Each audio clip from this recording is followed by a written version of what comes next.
Hello everyone, this is Ray Kierner with Copter Concepts.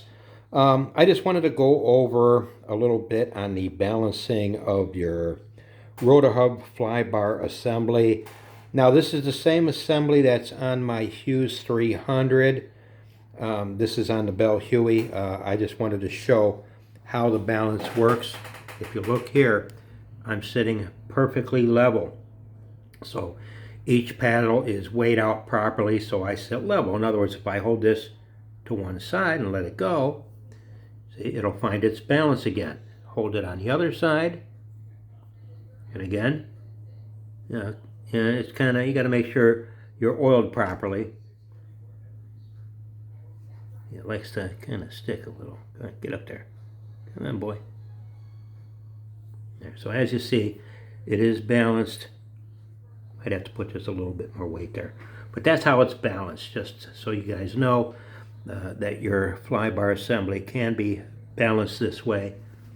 And once you got both fly bar paddles weighted out to the same, to the weight that they need to be, it will balance and be perfectly true, and that's what you're looking for.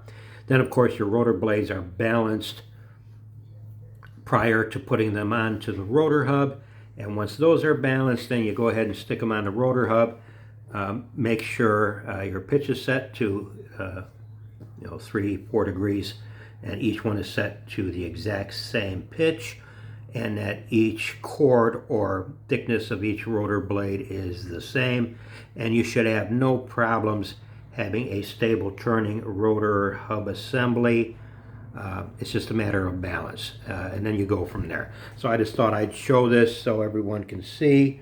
The Huey is taking shape. I mean, I'm kind of putzing around with it. I made a new tail rotor pulley, which is the soft sandpaper or very fine sandpaper balsa wood core with 2-ply plates that are 1/64 ply plates attached to the balsa core. So that makes your pulley. Main pulley will be made the same way, of course. This is the angle drive Huey. So, once I get rotor blades now, I just got to make the rotor blades. I've got tail rotor blades already made. I just got to make rotor blades and balance those. Then we'll do some test winds on this model and see how the rotor hub turns and see how true it is. Like I said, if everything works out well, everything will be balanced, and then we'll try and give this one a flight and see what happens.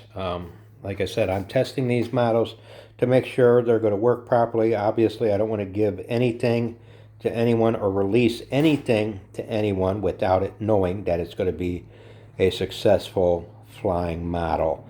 Again, these are not going to be championship models, but like I said, if you're good at it, like I said, the guys who fly in competition, I've flown in competition before, and these guys are incredible.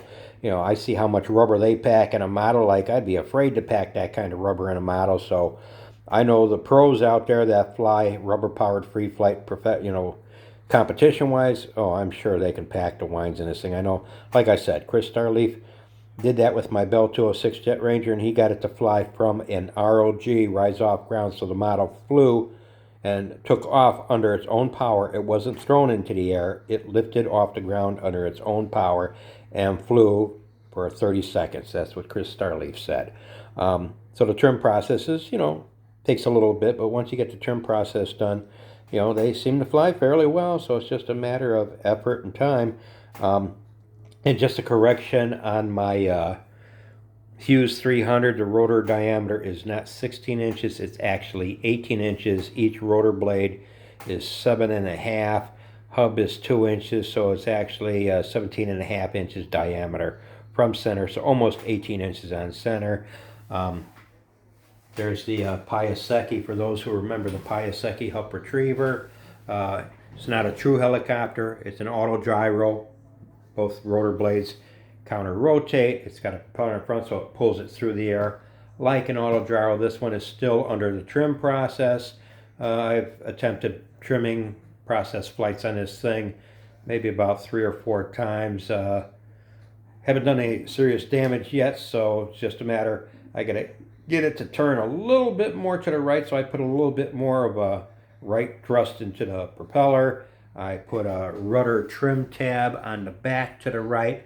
So I'll be trying this one again too and see if I can get it to fly. If it works out, this is a very simple model to build, and I may provide kits for this as well. So again, if you like what you see, please hit the like, subscribe to my channel, and we will continue with our experiments and our flights, and we'll go from there. So thank you for watching. Copter Concepts signing off.